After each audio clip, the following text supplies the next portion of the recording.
This is why I don't trust cats. In case you can't tell, we're looking at the ultimate phallic fear-inducing alien, the Xenomorph.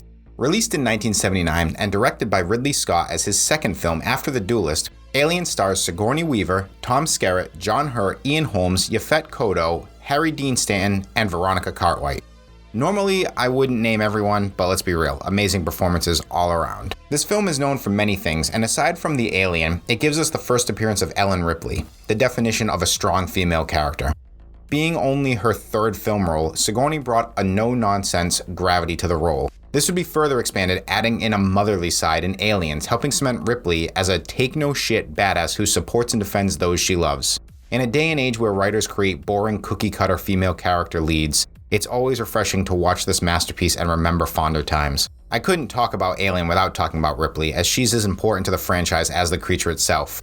But what's more iconic than the Xenomorph? There are dozens of Xenomorph variations, close to 50 or so, ranging from the drone, to the queen, to the bull, and so on. In the films, we've only seen a handful, the most notable being the warrior, which is also known as a drone, soldier, worker, or lurker, the queen, and the runner. For this video, we're going to be focusing on the 1979 film version of the warrior. I will reference the sequel as the warriors are present, although a little bit different looking. I won't be referencing the novelization of the film. The most notable difference I can find is that the novelization version of the Xenomorph is closer to H.R. Giger's original design, depicting the creature having two large eyes. Unlike the original design, the novel version does not have an inner jaw and it kills with its hands. That being said, I had some great comments about the Terminator novelization, so if there is something more to note, please drop a comment below. And while you're there, maybe hit the subscribe button. Now, without further ado, let's explore the, scared ya, clearly sexual allegory, giver of the worst heartburn you've ever had, the Xenomorph Warrior. A point before we go on. The name warrior and drone are interchangeable, as it was stated by James Cameron that the aliens in the sequel are the same as the Xenomorph in the first film. It is unclear why they look physically different, but one could speculate they're older and it's just closer to a more mature form. The reason for the confusion is that the additional media, such as comics and games, flip-flop them. Standing at just shy of 8 feet in height, 14 to 16 feet long on average, weighing around 300 pounds, the warrior Xenomorph is the focus of the day. Each Xenomorph starts out as an ovomorph, an egg roughly 3 foot by 1 foot that houses a separate creature known as a facehugger, with a taxonomical name of, alright, let's see if I can handle this, the Manumala noxhydria. Killed it. The sole purpose of the facehugger is to attach to a host and impregnate them. It's important to note that both the ovomorph and the facehugger are completely separate creatures and die upon completing their tasks. While the ovomorph's task is pretty straightforward, house a facehugger, sense prey, secrete a chemical that wakes up said facehugger, open up like a flower, die. Pretty simple. The facehugger, once awake, will attack a host with the goal of attaching to the creature's face. If successful, the facehugger sedates the creature and begins the impregnation process. There are 3 theories how the host is impregnated. 1, the facehugger deposits a small embryo followed by a chemical mutagen which triggers the placenta to grow from the host's cells. Henceforth, why each alien kinda looks like its host. Another theory is that the facehugger implants a cell cluster that functions like a tumor. And the third is that the facehugger deposits a mutagenic substance called plagiarism propentin. Propentins? I don't know. I'm trying. I'll put it on the screen. Regardless of which of these are true, the implanted host will remain in a coma until the facehugger's task is complete, at which point it falls off and dies. The gestation period is inconsistent, ranging from a few hours to a full day. But when it's done, hold on to your butts. John, you feeling okay? Sweet baby Jesus.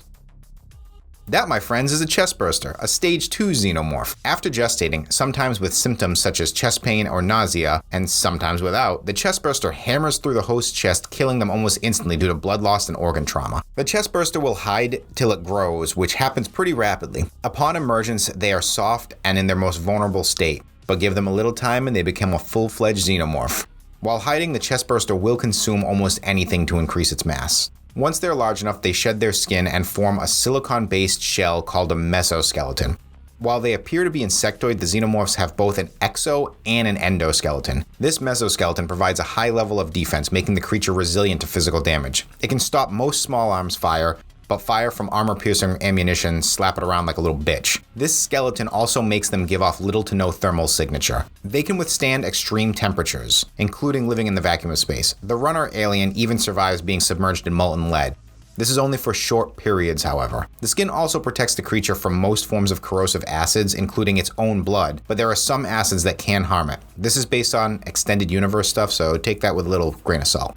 Speaking of acid, the Xenomorph has acidic blood, so any form of massive physical trauma causes the creature to explode, covering the area in molecular acid. The explosion is due to its bloodstream being highly pressurized. Prolonged exposure to extreme heat, such as being set ablaze from military flamethrowers, will eventually cause the creature to explode as well. So this beast is pretty defensive, but what about its offense?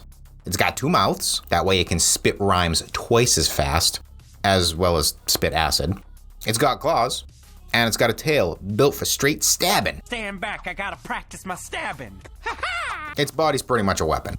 The Xenomorph possess a keen intellect, able to problem solve fairly quickly and are immensely strong, able to launch an adult human by a swing of its tail and even lift a predator which weighs around 500 pounds in armor.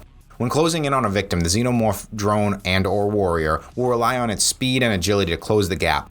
However, it's also adept at lying in wait to ambush prey. When dispatching prey, the Xenomorph uses its second mouth to bite and puncture the victim.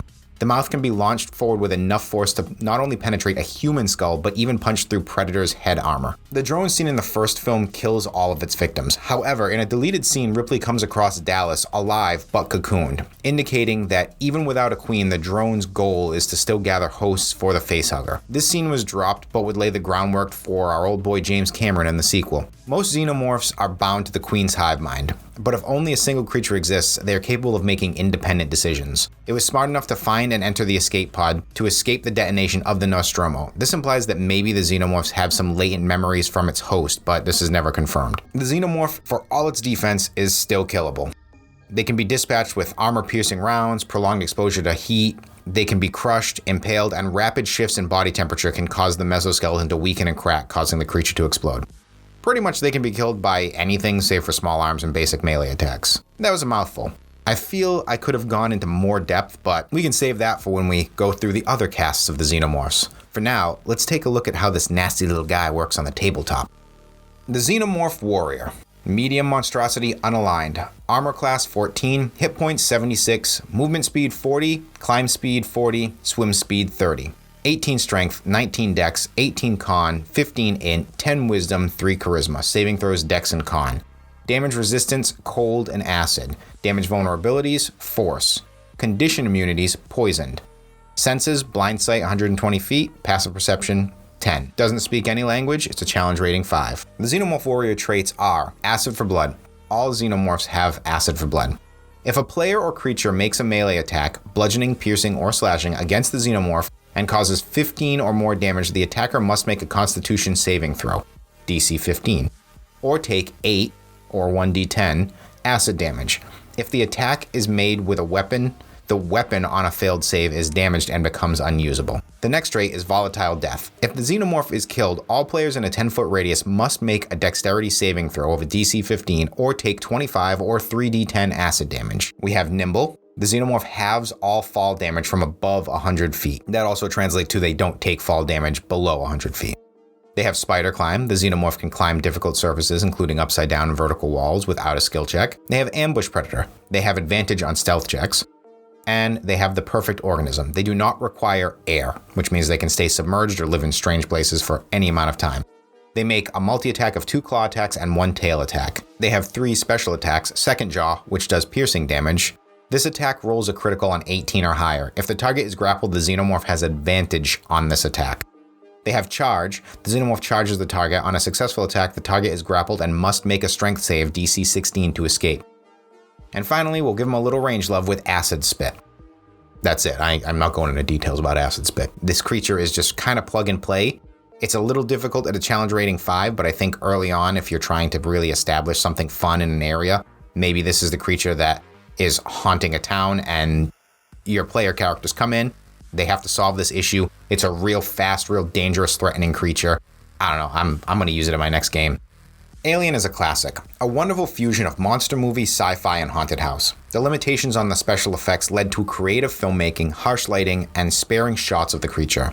I'm going to say his name wrong, but Bolaji Bodejo, I don't know if the J's are supposed to be silent, who sadly died at age 39, played the Xenomorph. He gave the creature an eerie yet beautiful poise, and coupled with the concept work from H.R. Giger, we were given one of the most iconic movie monsters of all time.